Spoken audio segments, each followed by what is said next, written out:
watching Business Incorporated live on Channels Television. I'm Laddie Williams. Now we're going to look at how your money is performing at intraday, starting in Africa. Now, we see the NGX there, 47,538 points.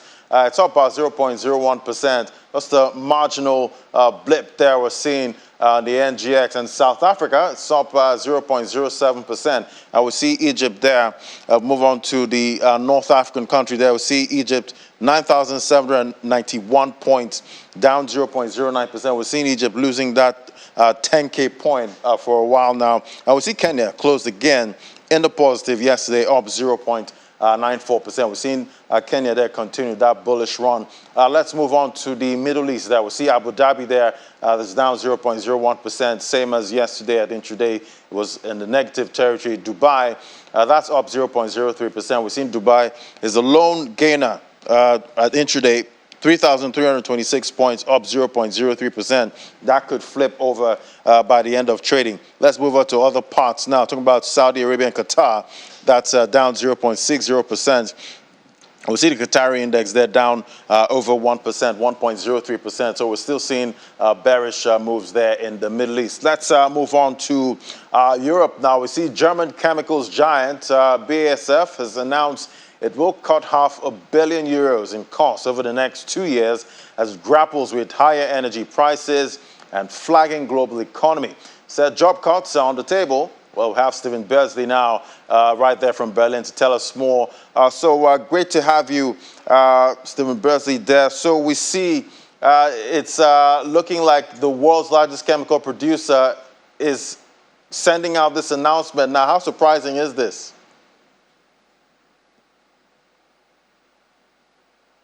Then it's really not that surprising. We know that the chemicals industry is incredibly reliant on energy for a lot of its production processes, and in particular natural gas. So from the beginning of this crisis, from the beginning of the war, I should say, we've known that BASF was especially going to have a difficult time.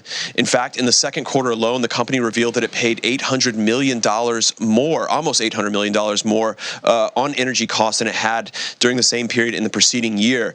So that gives you a sign of just how difficult it's been. As I mentioned, BASF, like no other industry in Germany, has really been dependent on Russian gas, cheap Russian gas. In fact, it was in the 1990s that BASF worked with Gazprom, the Russian state gas firm, to really help bring gas to Germany on a large scale. In fact, at the time, it built out pipelines that went directly from Russian gas fields to the main production facility at Ludwigshafen.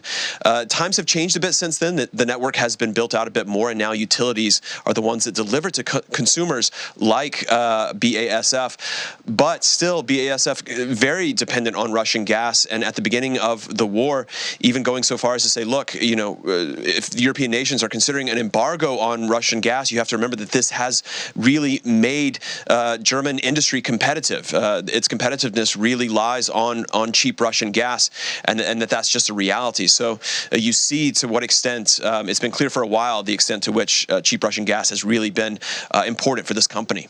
Yeah, cheap Russian gas still very much needed, but the R word still being thrown around. Is a recession in Germany inevitable? Yeah, if BASF is a sign of the times, that's really the question right now, or is it a special case just because it has such an intensive energy use? It's a little of both. I mean, it is exceptional in the sense that it is such a high-level energy consumer, but it's not the only industry, for example, where that's the case. The steel industry, for example, is also a very heavy user of energy, from natural gas to electricity, which is also going up in price because of gas prices. It will not be the only company that's affected. We're seeing this across sectors. We're also seeing small businesses, for example, at the retail level. Think of bakeries, for example, where consumer electricity prices are so high that they're considering whether they can stay in business, some already going out of business. We also see that the general economic headwinds that are being that are gathering in large part because of inflation and because of these energy costs which are driving inflation, that's also bracing for many companies that otherwise have no exposure to electricity or energy prices, or rather have normal exposure. So, for example, the tech industry, once borrowing rates tightened up earlier this year, the tech industry, which is so dependent on loose borrowing to fuel that massive growth, it cut back a little bit, and we even saw layoffs across some companies. And then as the economic headwinds stiffen going into winter, as things get even worse with rising electricity prices, the service sector is frankly likely to feel it as well as consumers pull back on their spending. Yeah, pulling back on spending. But what can you tell us about European markets today? Yeah, well, European markets starting down once again for the 7th straight day. In fact, the Stock 600 index, which is pan-Europe, down over the past 7 days, almost 4%. And again, what's driving these losses is really this continuous fear over a growth and recession. And I know I sound like a broken record talking about that, but that is frankly where investors are at this moment. They're trying to read the tea leaves of where things are going. They're waiting on every indicator, and they're reacting at every indicator. And mostly that's been in the negative sense. So what everyone's looking forward to now, or looking at, I should say, is this inflation reading that's expected later today from the United States. That will drive a lot of investor reaction and perhaps give major economies some sort of idea where things are, at least with the world's most powerful economy, and what it could mean for them. Otherwise, in the UK, a lot of nerve still in the bond market, which has been really roiled over the past few weeks ever since the UK announced that new budget plan. The Bank of England, in fact, going back on early signals that it would continue buying bonds past Friday. That was the deadline for its bond buying program to help smooth the turmoil there. And now it's said that, in fact, it's going to end that program on Friday. So that's causing some anxiety, especially amongst pension managers who are trying to raise cash to cover collateral calls. So that's going to be interesting to watch over the next 2 days. Right, we're watching out for all of that. That's Stephen Beardsley right there in Berlin. Thank you so much, Stephen. And speaking of the UK, let's head on now. We have Juliana standing by right there. Great to have you, Juliana. So, Kwasi Kwarteng is supposed to have met with IMF leaders today. Are you getting any sound bites? Good afternoon, Laddie. Yes, well, we know Kwasi Kwarteng is in Washington for the annual IMF briefing. He also had a meeting with G7 finance ministers, I believe, just a couple of hours ago. But there is a little bit of breaking news, and this is being reported by Sky News, but it's now been picked up by all the global business press. And that is that Liz Truss may indeed be winding back on this mini budget, which has now been dubbed Maxi Shambles. Now, this is going to be a huge headache, or should we say a migraine, for Kwasi Kwarteng, because, of course, he is across the pond in Washington, I would say at centre stage, because we know that the IMF have been really critical of his mini budget, not just a couple of weeks ago, but indeed yesterday. They also spoke about it again, using it as a case study of what not to do when your country is going through an economic crisis. So not only is he being put on a pedestal to be embarrassed by the IMF, it does appear as if he is being embarrassed back at home, because it was just yesterday, before he flew to Washington, that he said to the press, he doubled down and said, we are not going to be reversing any more policies. They reversed the 45p top rate of tax cut, but he said he wouldn't be reversing the decision not to increase corporation tax from 19%, where it is, to 25% in April. But it appears as if these attacks, I was saying to Innie that, you know, there are so many knives in Liz Truss's back, they are beginning to sting. And she is now having discussions in the heart of government at Downing Street about reversing some of the most contentious issues, corporation tax being one of them. The banker's bonus, removing that cap, is another one. It's been described as being politically poisonous, just not a good thing to do, you know, constantly handing out to those at the top when it's those at the bottom that are struggling. So this is not great news for Kwasi Kwarteng, and it does appear as if he really is on the ropes, because if indeed a decision is made in Downing Street today when he is absent, that basically means there is no confidence in him. We're not going to be expecting an announcement on this until he returns, which I believe is to be at the weekend. But the fact that this has already been leaked to the press, which is a typical Tory move, and the fact that it's happening when he's not here is just really not great. And what's also not great, but good for the economy, is that as soon as this was leaked, that perhaps Liz Truss is going to cement and solidify her position and reverse some of these mini budget policies. That's lifted the pound and it's lifted the market. It's lifted the sentiment in general, which means that his position, I'm afraid, is untenable. Yeah, quite a lot for Kwasi to have to deal with at this time. And I'm guessing the bond market, too, is also reacting to this. Absolutely. You don't have the live figures in front of me, but I was just listening to what you were saying in Berlin. And I think that's one of the major issues the Conservative government have had over the past couple of years, constantly leaking information to the British tabloids without speaking to the public first. And this is the issue we had with the bond markets over the past couple of days, because, yes, we know there was that pretty unprecedented historic intervention by the Bank of England on the 28th of September, saying that they are going to spend up to £65 billion buying government bonds of 20 to 30 years, because, of course, the yields were just going way too high, causing so much upset in the pension funds. That was supposed to come to an end on Friday. On the record, Andrew Bailey said it was coming to an end. But then the Financial Times were leaking information saying that the Bank of England governor was whispering to senior bankers saying, we may not end it, we may keep going. And that, lifted the sentiment. So we've got to be really, really careful when it comes to speculation, but the British press like to do that so much. But yes, it's still volatile here. Yesterday, the bond markets were up again to about 5.1%. They've dipped down to about 4.8%.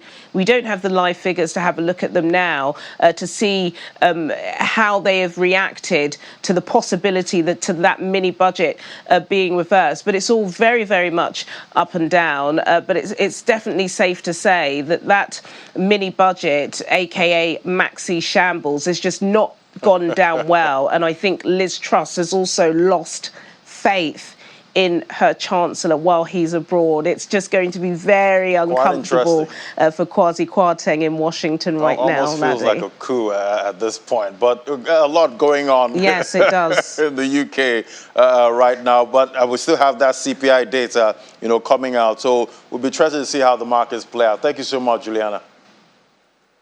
Thank you. All right, now let's head on to Asia. We'll see shares in Asia Pacific fell today as investors await inflation data from the U.S. due later stateside. The Nikkei 225 in Japan 0.6% lower at 20,237 points, while the Topix was down by 0.77% at 1,854 points. Toshiba stock rose more than 9% after local media Kyoto reported a potential buyout and closed 7.38% higher. Japan's yen strengthened after touching 146 yen per dollar. South Korea's Kospi shed 1.8% to 2,162 points, and the Kosdaq lost 2.99% to 651.59. And the Hang Seng Index in Hong Kong traded 1.58% lower in the final hour of trade, with the Hang Seng Tech Index down 3%. Mainland China stocks gave up gains. Shanghai Composite was down 0.3% at 3,016 points, while the Shenzhen Component shed about 0.192% to 10,817 points. In Australia, the S&P ASX 200 closed down 0.07% at 6,642 points. And stock futures rose as investors look ahead again for inflation data and earnings that may provide insight into the future health of the economy. Futures for the Dow Jones Industrial Average were up 147 points shortly after 4 a.m. S&P 500 and NASDAQ 100 futures gained 0.5 and 0.3% respectively there. And latest U.S. Consumer Price Index data slated for release later on. You see the Dow Jones consensus estimate shows the CPI rose 0.3% in September, up from 0.1% in August. That would bring inflation's annual pace for 8.1% from 8.3%. Weekly jobless claims data will also be released later today. And oil prices firmed today, finding continued support from an OPEC Plus decision last week to cut supplies, as the International Energy Agency warned that those cuts may push the global economy into recession. Brent crude futures rose 21 cents to $92.66 a barrel, while the U.S. West Texas Intermediate crude was up 14 cents at $87.36 a barrel. Last week, the producer group comprising the Organization of Petroleum Exporting Countries and Allies, including Russia, pushed prices higher when it agreed to cut supply by 2 million barrels per day. All right, we're going to break now. We'll come back. Commodities market update is next. Do stay with us. This is Business Incorporated. Welcome back. Now for the commodities market update. Retail price of filling a 12 kg gas cylinder spiked by 69.35% to 10,500 naira year on year, indicating more pressure on Nigerians. Ironically, the price rises are happening at the same time when our government is assuring Nigerians of adequate supply of the product at affordable prices. Let's talk to Victoria Momo now, analyst at financial derivatives company. Victoria, great to have you. Thank you for having me, Ladi. Yeah, so I'm still paying a lot for gas, at this time, Victoria. What's going on? So just as you rightly said, it's quite ironic that the price of cooking gas have been skyrocketing, despite the assurance of government to, improve adequate supply and also make the prices of, commodity affordable. The price of cooking gas has being on the high side for the past few months, and the major reason for the increase in price of this commodity is the inability of Nigeria to exploit its huge gas reserves. Nigeria has the largest gas reserve in Africa of over 208 trillion cubic feet, but it still produces just 38% of annual consumption, while the deficit of over 60% is met through the importation. On the other hand, the gas importation has been affected by foreign exchange scarcity, which has made the commodity expensive and also inaccessible for the importers. This is in addition to other factors like the Russian-Ukraine war, the logistic issues, and the 7.5% value-added tax on the importation of gas in Nigeria. All of these are filtered into the domestic price of cooking gas, and this has caused the spike in the price of cooking gas in Nigeria. Sadly, it is likely that this trend would continue due to the fact that the naira is still weak at the parallel market due to forex scarcity and then the low production in the country. Like this could actually make me start rationing, how I cook in my house at this point. But, it's a cleaner form of energy, talking about gas now, but we're seeing a shift to firewood, at this time, and this is definitely going to impact our, we're trying to get, cleaner, globally. We're making pledges all over, and this is obviously going to be a downer for that. Yes, you're right. But first and foremost, only about 15% of Nigerians have access to clean cooking gas. And this is due to the low supply of gas in the country, the inability of the gas to meet the demand of the country. So many people have resorted to dirty fuels in order to, keep cooking. Also, the increase in price of cooking gas has caused many Nigerians or households to shift consumption to dirty fuels like charcoal, firewood, which are, of course, harmful to the environment and the humans who use them.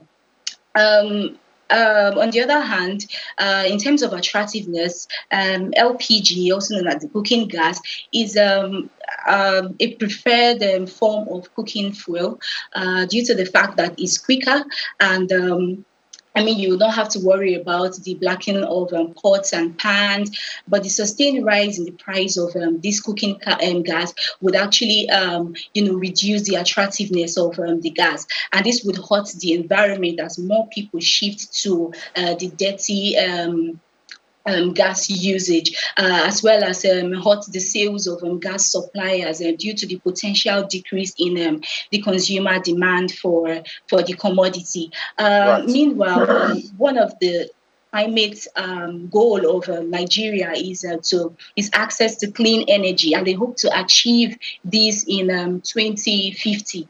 But when we have like more people shifting towards dirty fuels, the achievement of this target would be nearly impossible, coupled with other factors that affect the climate change measures like the deforestation in order to produce firewood.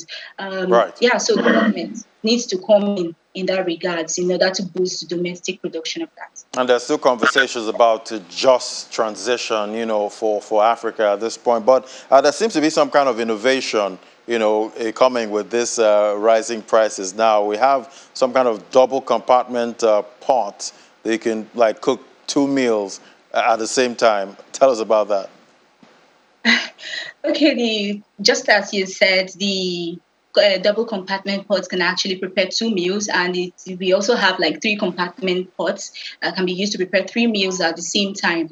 So for consumers that do not see dirty fuel as an alternative to clean fuel, due to the environmental factors and health risk involved, but they seek to reduce their gas consumption. The demand for that double compartment pot would actually be on the rise, and as many people get to know about the double compartment pot, we could see a rise in the demand for the products, and that's a good innovation. By the way, considering the fact that the prices of cooking gas have hit the roof. I don't want, if I'm cooking 2 meals now, the other one gets into the other pot. I hope that's not going to happen. Thank you so much, Victoria Momo, analyst, FDC. Thank you. You're welcome. Thank you. All right, moving on to other stories now. South Africa is hosting its World Maritime Day parallel event this week with over 178 international maritime organization members, delegates in attendance. We're talking greener shipping.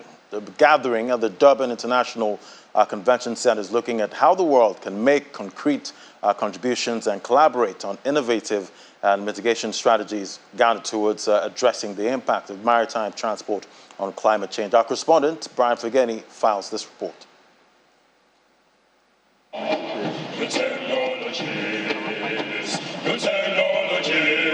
The World Maritime Day parallel event is meeting under the theme, New Technologies for Greener Shipping, with the focus on collaboration and capacity building, the fourth industrial revolution and sustainable maritime industry and the blue economy.